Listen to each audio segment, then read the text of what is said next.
It's great that my clinicians like it, but if I'm going to spend money on something, I want to know what type of return on investment I'm going to get.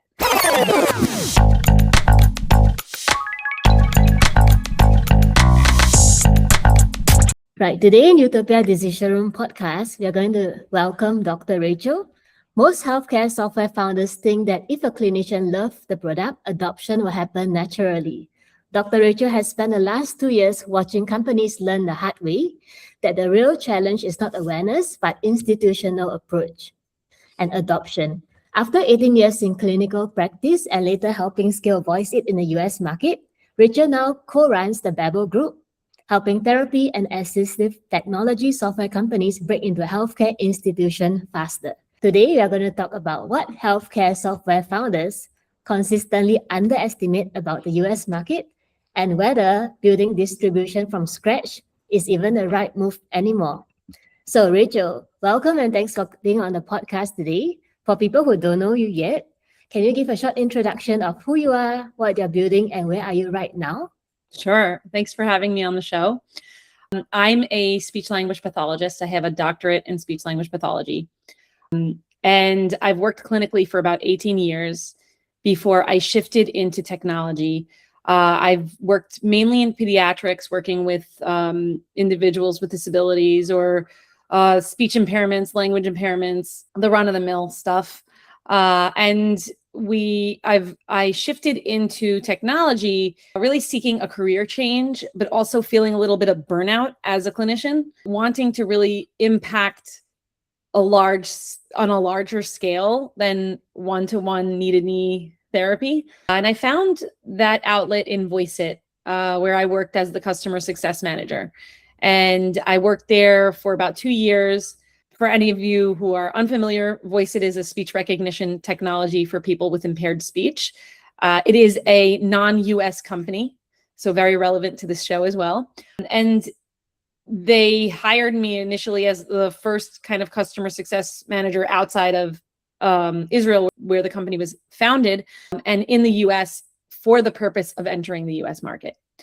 Fast forward 2+ years, and they had worked with a US distributor who backed out.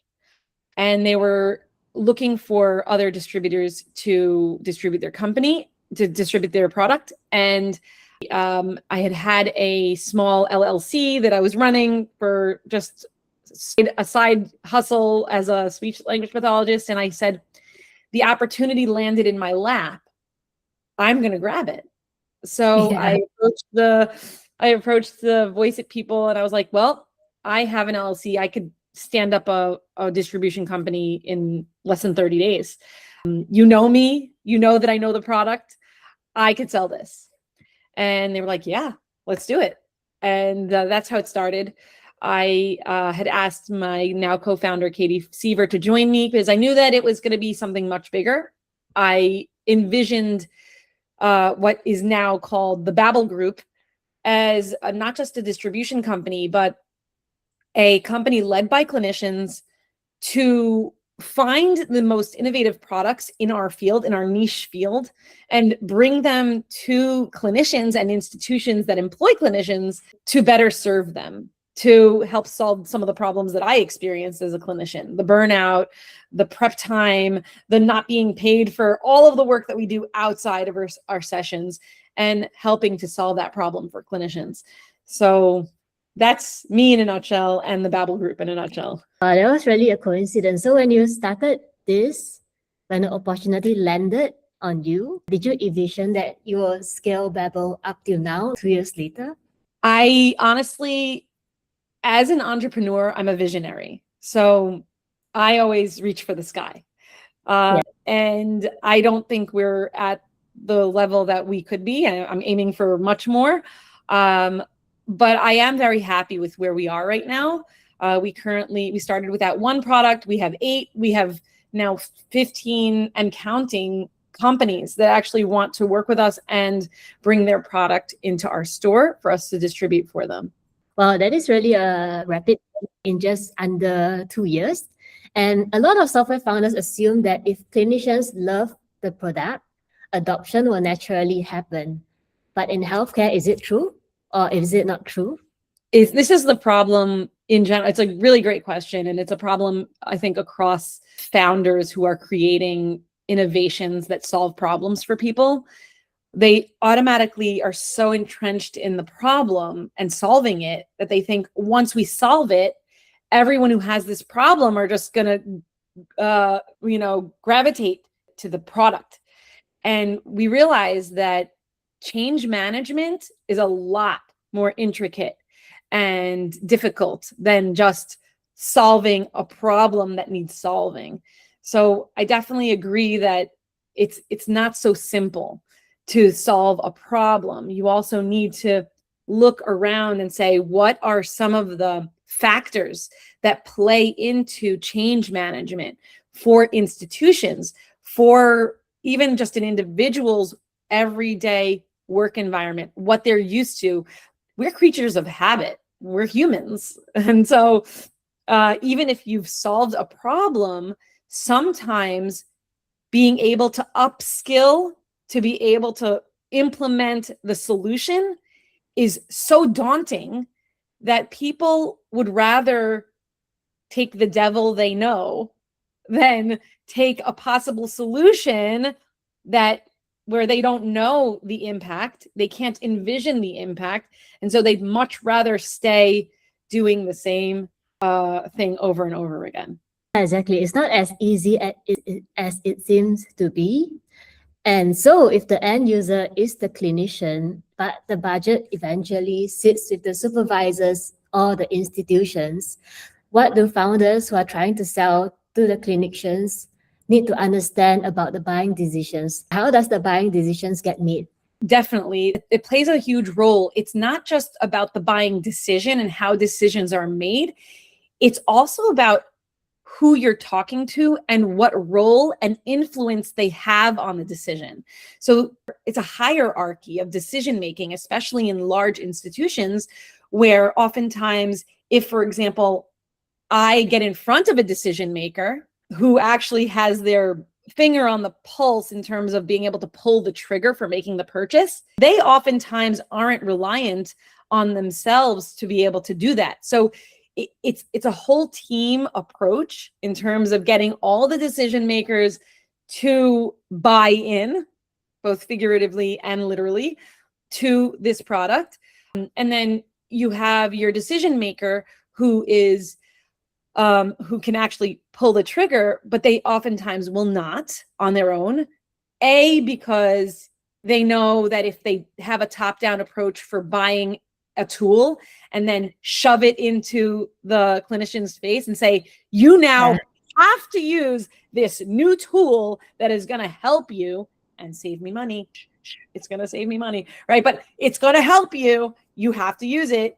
And ultimately, they end up spending money on a tool that clinicians reluctantly adopt, and there's resentment. And so there's a lot of change management psychology that goes into how do we implement change? How do we implement a new product and get willing adoption and willing purchase? So it's kind of the forces of the two, where you have the decision maker who pulls the trigger on the purchase, and you have the people who are actually going to be using the tool and benefiting, hopefully, from that tool. And so does the supervisors or institutions care about how the clinicians feel about the product, whether they like to use it or whether they have no option but to use it? Most institutions actually do care. If they see value in the product and see value in their clinicians using it and value for their institution, then they do care and they want their clinicians to have buy-in. Because if any of these supervisors or decision makers have had any experience in their role, they've probably been burnt more than once in buying a tool that nobody ends up adopting. And you have seen so many good products that gets interest initially and traction, but they still fail inside institutions. What usually causes failure, and what are the failure rates, if any? So that's actually an excellent question. Where I see failure happening is the institution's lack of ability to have visibility into what's going on, into user engagement, and into potential benefits. So there needs to be a direct tie-in between usage and ultimate benefit. And that's why oftentimes large institutions, before making a purchase, will actually do a pilot or a paid pilot. But to get into a paid pilot is a whole sales cycle in and of itself. The pitch needs to be really strong because the institution needs to be able to see benefit for the institution. And then the clinicians need to see benefit in their day-to-day. So it needs to appeal to kind of two buyer or ideal customer profiles, and they need to work in tandem. And so if a software founder were to come to you and wants to do a pilot with an institution, what advice would you give them to ensure that their pitch is adopted and received by the institutions in a favorable way? Yeah, they need to understand the problem really deeply from the perspective of the buyer and the perspective of the clinician. It's really critical to get those perspectives before even crafting your pitch. Because from your perspective as the founder, as the creator, you're biased. You know you're solving a problem from your perspective, but you don't know how that solution is going to land in actuality. So you need to really get the perspective of the buyer and the clinician, who's going to be the end user, essentially. So if a product is already getting some traction on the market before they run the pitch to the institution, do you think they will have a higher chance of running the pilot? It depends how much use they've really taken out of that experience, right? It's one thing to hit the market. It's another thing to collect information and data on how that product hit the market. Where did it fail? Where did it succeed? And then take that data to implement into further development of either their pitch or their actual product. It should always come back and inform their product.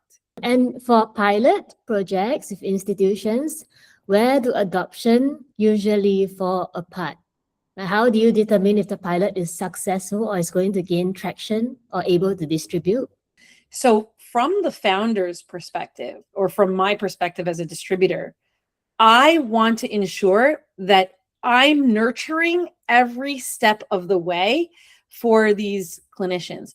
There's a large learning curve for adopting new products, especially when clinicians and users are overworked and underpaid.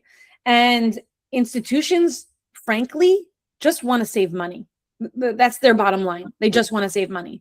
So from my perspective, as someone who's introducing a new tool in a pilot, I want to ensure that my clinicians are happy. And that means I'm supporting them every step of the way. I'm nurturing their usage by giving them a nurture campaign via email to give them little nuggets to be able to upskill in the product, to remind them they still have access to it, and also give them actionable steps they can take that won't take a lot of energy from them to be able to see the benefit of using the product.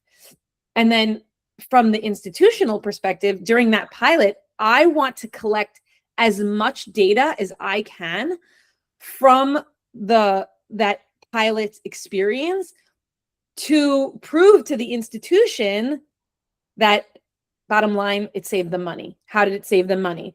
Maybe it saved the clinicians time. And so they had more time to devote to the patients. They were maybe able to see more patients because it saved them more time. They were able to increase their job satisfaction. From the institution perspective, that's reduction in turnover. Turnover costs a lot of money. Maybe from the perspective of the clinician, there was patient satisfaction. Patient satisfaction can also mean reduced risk, because what happens when your patient's not satisfied? Lawsuits. So, everything needs to be translated. all of those ideas need to be translated to whether you're speaking to a decision maker, institutional level, or clinician slash user, end user. So if a founder were to come to you with a product that clinicians like to use, they love the product, but the institutions do not really want to adopt it, what would you do? I think there's a translation problem there, because what's happening is clinicians see the value, but institutions aren't. So how can we translate clinician value to institutional value? So you mean that they understand the advantage of using the product and the benefits it can bring? Exactly. Because again, I said this earlier, institutions want to know the bottom line, which is it's great that my clinicians like it, great. But if I'm going to spend money on something, I want to know what type of return on investment I'm going to get. And so that's where the translation comes in. How do I translate clinician value into institutional value? How does it ultimately save them money, reduce risk, increase patient satisfaction, reduce turnover? There are variables that different institutions will find valuable, and we need to understand what the institution will find valuable to craft our pitch and then shape it to be able to pitch it so that the institution also will see the value in the product. And so you mentioned that now you have 15 companies that are waiting to work with you. So is there a common pattern among these 15 companies or founders, and what is the commonality? Yes. So I believe that those companies want to work with us because they recognize the value of having clinicians be at the forefront of the sales pipeline and actually being able to speak to the ideal customers who are oftentimes either clinicians or have a clinical background. And so we can really speak to the pain points of those buyers. And so I believe that these companies recognize the niche that we're in, which is assistive technology for individuals with disabilities and clinical / therapeutic technologies for clinicians to use with their patients. Ultimately, the goal is to help patients. From my perspective, we're a mission-based company. We want to help people do their therapy better, help people with disabilities, help them and empower them to stay in the field rather than burn out and walk out. We want to empower our clinicians to stay and do what they do best, which is service people with disabilities. So many of the companies that work with us are either assistive technologies for individuals who are end users who are going to be using the products. In that case, we would always interface with the clinicians who are going to be supporting those individuals with disabilities in adopting those products. So clinicians are still the main decision makers and the ideal customer profile in terms of being able to pitch those assistive technologies to those clinicians who are then going to introduce them to the end users who are people with disabilities. And then we also have actual products that are meant to be used by clinicians with people with disabilities. So there are clinical tools like a digital therapy platform for individuals who are clinicians to be able to do their therapy better, to reduce burnout, to decrease prep time, increase patient satisfaction. So it's always the interplay of people with disabilities and clinicians. So this is actually an interesting point. The clinicians are actually the person who sell the products. Yes. In the past, are there any sales representative, or it has always been clinicians? And do you find it worked better for the clinicians to sell it because they're also a user? So what do you mean by the clinicians are selling it? Can you explain that a little bit? Mm-hmm. Because the clinicians are the one that actually recommend the product, and they stand with the product saying, oh, this is the product I like, I want you to get it. Yes. So from that perspective, we actually have a code of ethics as clinicians. And if we're treating a client, we're not allowed to make any money on a sale of a product to that end user, to that individual that we treat. So if we don't abide by those code of ethics, then we can have our license revoked. So it's a pretty big deal. So in that sense, it removes the bias so that the clinician then becomes fully entrenched in the idea that they need to find the products that are best suited for the individuals they're treating. So in that sense, they are sort of a middleman and sort of act as a salesperson for us unwillingly, but that's where we need to have buy-in from the clinician again, right? We need to portray value for the clinician to be able to see the value, to then be able to say, okay, this is worthwhile enough to introduce to my patient or to my student. When we, I'll give a tip that what we do, if you're selling a product that is meant to be used by end users, people with disabilities, then what we often do is give the clinicians a demo account. So an account that they can use for themselves to be able to experience the tool, to be able to make a good judgment on whether that's something they would like to give to their patients. So this actually means that the clinicians will back the product that they like and enjoy using it because they have no other intention to sell it except they like the product. So exactly. Builds trust more actually with the institutions who are going to buy in the end. Exactly. Ultimately, they have no benefit for recommending it. They recommend it because we've built trust with them and they really like the product. And like at some point, founders who are developing such products have to decide either to build their own distribution internally or partner with someone like you who already have institutional trust and the clinician trust. What is the difference between both? And obviously, it would be more beneficial to partner with someone who has institutional trust. Have you seen a lot of founders who have actually done distribution internally themselves? And did it actually work like as efficiently? It's a great question because we actually have two types of we call them product partners that want to work with. We have we have, companies or founders that have developed products that are succeeding very well in mainstream. So we have and they're succeeding in even selling into enterprise, and they see value in working with us because they haven't been able to enter the niche market of healthcare and education that we currently serve. And so they recognize that we have an expertise that they don't or have not been able to crack because they're in the market for years and they're already selling successfully, but they have not been able to crack this market. And so they recognize the value of adding us as distributors for them.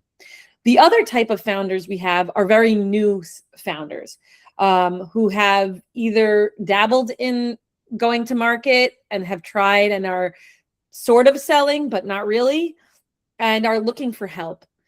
So we kind of have both sides of the spectrum where we have, partners that already have a fully built out sales team, but that sales team isn't clinical and they don't really have the connections that we have into healthcare and education. And then we have the others who really are so brand new that they're just trying to figure it out, how to enter the US market. And we can help both of those in the same way, because ultimately what they're looking for is expertise and the clinical expertise and the domain expertise that we have and the trust that we build with our customers is something that you can't really take away. And so the question becomes, well, is it better to stand up your own sales and distribution or work with the Babel Group? And it's a really good question because it's going to take a lot of money, bandwidth, training, time to set up your own distribution and sales. And if you have the investor money to do it and you want to try, that's great. and all the power to you. However, I think the appeal, and which is why we have this wait list that we're not even able to get to because we're scaling so fast, is that we have something that's already built out. We have a system that's already built out. So it's kind of a no-brainer to just not have to deal with setting up your own sales and distribution line and just have the Babel Group either as a main distribution line or as an additional distribution line. So it's kind of like borrowed trust. They borrowed the trust that you have already built to use it for their own. So back to the part that you mentioned. So if a founder were to launch their own go-to-market and distribution without a partner like you, how long would it take for them to successfully get into the market to institutions compared to partnering with you? How long? I don't have a crystal ball, so I can't really answer that. I just know that when you work with us, you hit the ground running. And when you start your own distribution and sales, it could be very slow because you need to develop all of these relationships and really start from scratch and develop your pitch and develop your kind of understand the market and understand your competitors. And this is all the stuff that we do when we work with our customers, is because we don't just sell, we also provide and we provide consultants, and we actually advise. What we're doing now is something that I would do. I would actually spend time with founders and guide them on how to enter the market. What is the pitch to the institution level that you're trying to get to? What is the problem you're trying to solve? And how do we translate the solution to an on-the-ground way to solve those problems? And so about building trust with institutions in the US market, is it really difficult, even if you have a really great product with a lot of high potential? If you come with a really great product, high potential, it solves a huge pain point in the market. Is it still hard to build trust with the institutions there? Yes, it's extremely hard to build trust because larger institutions oftentimes don't want to spend the time, because adopting new tools actually costs them a lot of money, because it's time, it's energy, and then potentially the cost of the product, and then the cost of implementation and support. Institutions are very reluctant to adopt new tools if there's not a good track record. And then the question becomes, well, how do you build the track record? So then, it's kind of like, what came first, the chicken or the egg? And how do you enter the market if you can't build a track record with institutions who want a track record?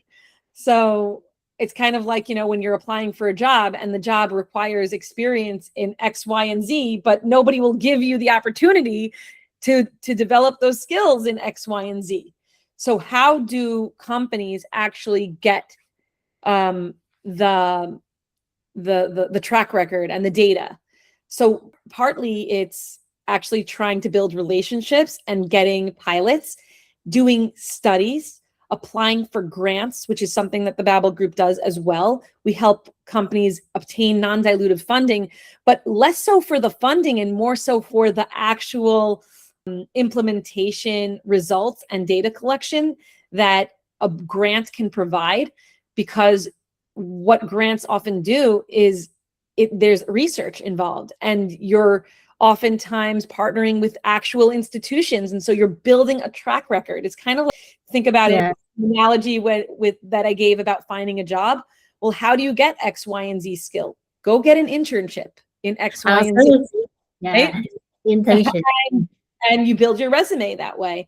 And I think grants are a great way to do that as well. The grant, just as a side note, the grants are quite difficult for non-US based companies as of now. However, the Babel Group has been able to be the US partner for many non-US institutions, and we've been able to get around some of the regulations that have now been in place for only US companies.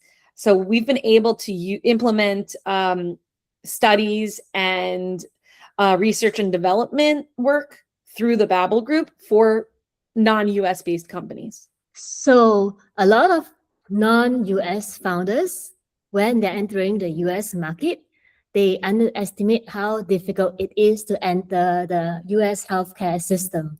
So what is one mistake or one common mistake that you have seen for non-US founders entering the US market?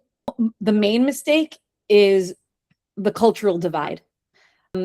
Oftentimes, founders come in with a preconceived notion that the US system works just like their home country. And so their approach to selling is selling to institutions that are their home country institution. And what they eventually find out after, I think, a lot of heartache is that it's not the same. And there are a lot of cultural and institutional practical differences between home country and the US market. So what is one main cultural differences selling in the US market? The hierarchy of decision makers, where you need to go through several layers of decision makers before actually getting a decision. And I can't speak to the home country culture because every culture is different. So another culture that I deal with is that there's one decision maker, and for large institutions, and they do their communications over WhatsApp. And there's no, cultural differences about, setting up specific times for meetings. It's more informal, right? And in the US, it's very formal. You need to set up meetings in advance, and there's going to be several meetings before you actually get to close a deal or actually get in front of a decision maker. So there are several layers of decision making that happens that oftentimes, if you don't understand the system, you're just not going to know how to navigate it. Yeah, and the US also move pretty fast and organized in a way where you have to keep your follow-ups efficient, quick, the next day, the next hour. I think some other countries are a bit slower in the pacing. Yeah. And so for non-US founders, if they already have a strong track record for their product in their own country, do you think it'll give them an advantage for the US market, or how can they position themselves, or do they have to have a partner? So I think it's a huge misconception that you can simply uproot your product out of your home country and then plant it in the United States and have it grow. Soil's different, the climate's different, it lands different, and then fruit that you're growing on that tree may not be delicious to the American market, frankly. So you really can't just implant your product into the US market and expect it to perform as it did in your home country. Oh, that is true, because I think it also depends culturally and structurally each country how they handle things, and healthcare is a more niche sector and it's more restricted as well. So what kind of founders or products usually would not succeed even with distribution support? So I think products that are very culturally rooted, and there's going to be lots of, this is very vague, so I'm sorry that it's very vague, but if you have a product that's very culturally rooted, then you need to translate that into American culture before you introduce it to the American product as an American product. Yeah, it's quite interesting. So as a distributor, what are the red flags for you that you already know that a company would struggle in the US market if they were to come to you? I'm sorry. 1 second. Can we pause for a second because I'm being distracted here? Can we just pause for a second? I'm sorry. I can cut it out. I'm sorry. Do you mind repeating that question? Yeah, no worries. I forgot. Wait, let me check. So my question is, what are the red flags as a distributor if a founder were to come to you where you can tell that the company is going to struggle in the US market? Yes. So what we find is that when founders don't have a fully built out sales deck, they don't have a fully built out flow for how sales runs from beginning to end to purchase, there is going to be a disconnect, and it's going to be a lot of figuring it out as you go. And so we've learned the hard way that we no longer take on such products, but rather we sort of put them into a bucket of, okay, they require consultation services or possibly grant writing services to help them develop their product and the pitch, so to speak, because oftentimes they come in thinking their product is ready, but they really don't know how to tell the story around the product. And the story is what sells the product. So that's what we help with our consultation services, in terms of helping them craft the story, craft the whole sales process from beginning to end, with resources, with videos, with one-pagers that really speak to your ideal customer profile. So would you say storytelling is crucial for the US market because people believe what they hear than what they use? Yes. If there's a compelling story behind the product, then it will create intrigue. It'll create curiosity. And I think part of selling is actually continually engendering curiosity, because all you want is your customer to be curious enough to take the next step. And then you give a little nugget, and then they're curious enough to take the next step. And that's how you lead them through this sales cycle of getting them to slowly taste this new food, right? And really begin to not be able to live without it, right? So imagine tasting coffee for the first time. I remember as a kid tasting it, I was like, this is so gross. How do people like this? But there's so much intrigue around coffee, right? There's a lot of story around coffee. There's so much popularity. People talk about it. There's like, it's something that it makes you curious, and you're like, everyone really likes this coffee. What is this all about? And you go and you try it again. And someone suggests, well, maybe you didn't like it that way. You should try it this way.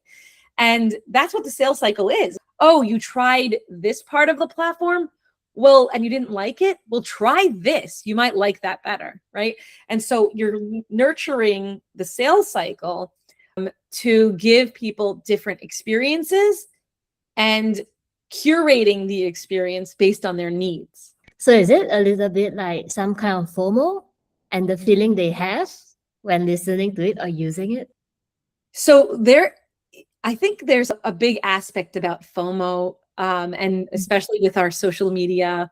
Social media plays, I think, a large role in this. And when you can get ambassadors to talk about, or social media influencers to talk about your product, and make sure those influences are actually speaking to your ideal customer profile, I think that does engender curiosity. But that's just one component, one way of engendering curiosity. There are multiple ways of engendering curiosity and getting people to be so curious that they actually want to try it, and they actually want to try it again, even though they had not such a great experience or not a consistent experience with other people or what they've read someplace. So there are kind of multiple ways to get people to go through this sales cycle.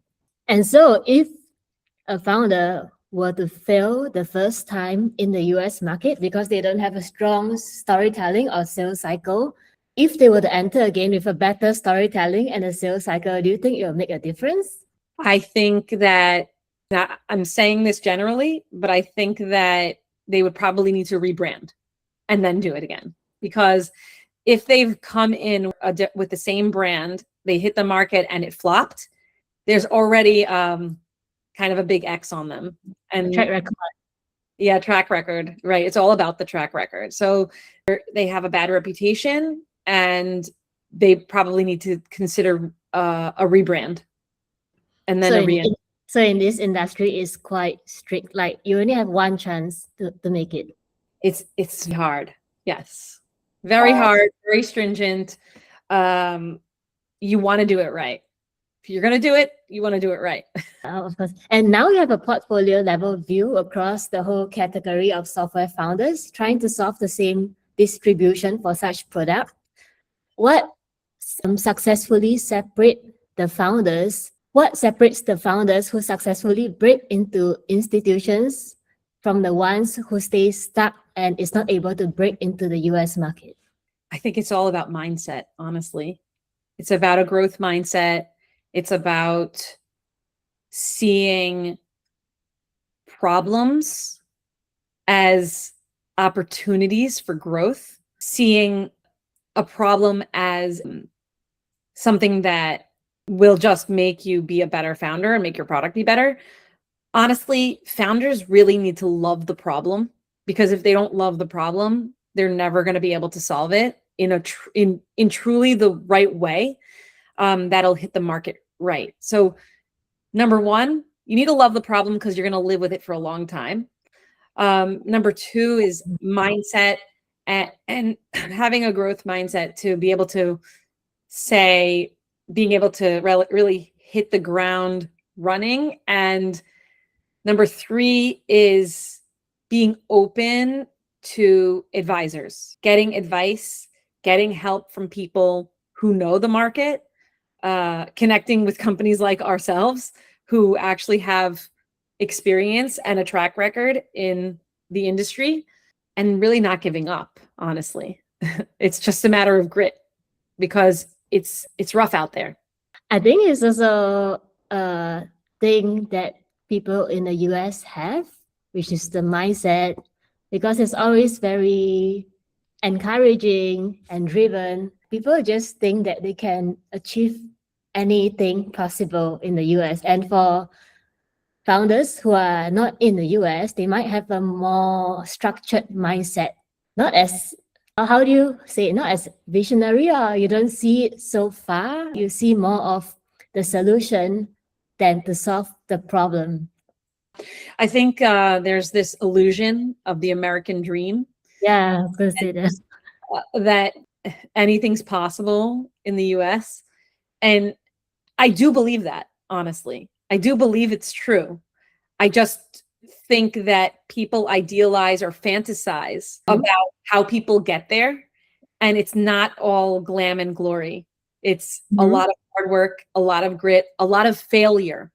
Yeah. A ton of failure that happens along the way. And I'm included in that, right? I haven't perfected my craft yet, but I love the problem enough to stick with it and solve as I go, and not to give up, because I know I'm fulfilling a real need.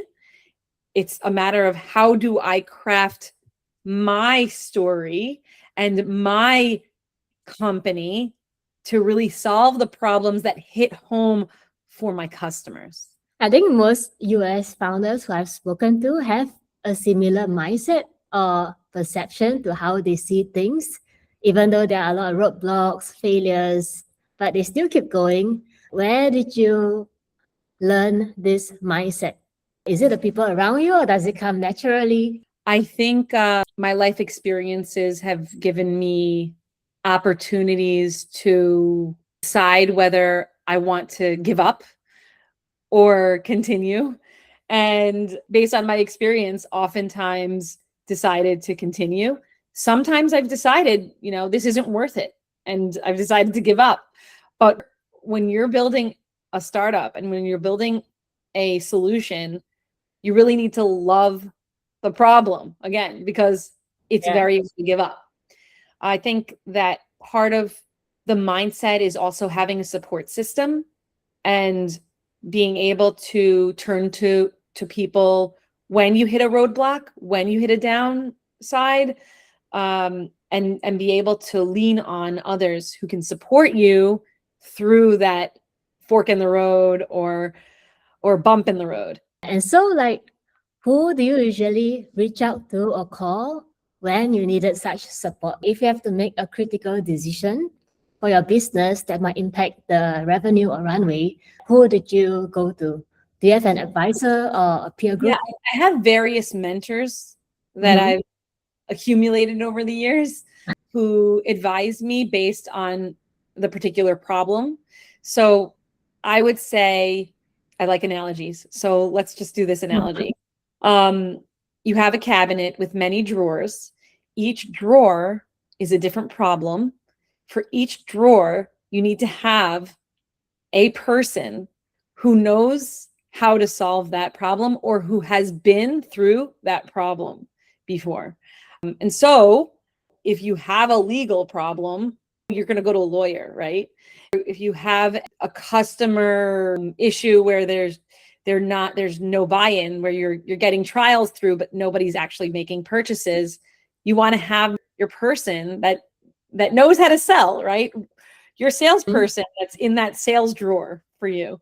So I think it's really critical to have a team of advisors and mentors that can be experts at specific things, because we can't all be experts at everything. That is true. And so you have built up the team over the years, right? Yeah. Yeah. And do you have also like a close group of friends or people they lean in to support? They are not just advisors. So I call her my life coach. She's like my like the little angel that sits on my shoulder. And when I have a problem, I turn to her and she helps give me clarity, because I think that when you gain clarity, you can make good decisions. You can see things clearly. You know how to take the next step. I think oftentimes as humans, when we get into problems and issues, whether they be personal or business related, if we don't have clarity, that's where we're stuck, right? You want to get Yeah. how do you get unstuck? Is when you're able to see things very clearly. And then when you see things very clearly, what is the next step you need to take? Yeah, and also it's not really possible to see things clearly by yourself because you are in the box. So you have to have someone who is outside of the box to Yep. tell you things. But even if they're not an expert in what you're doing, but they see, a different picture of what you're seeing. Exactly. It's important to step out of yourself a little bit. So one last question for you. For non-US founders who are trying to get into the US market in this sector, what is one advice that you would give them? Or what is one thing that you would definitely need them to double down on before working with them?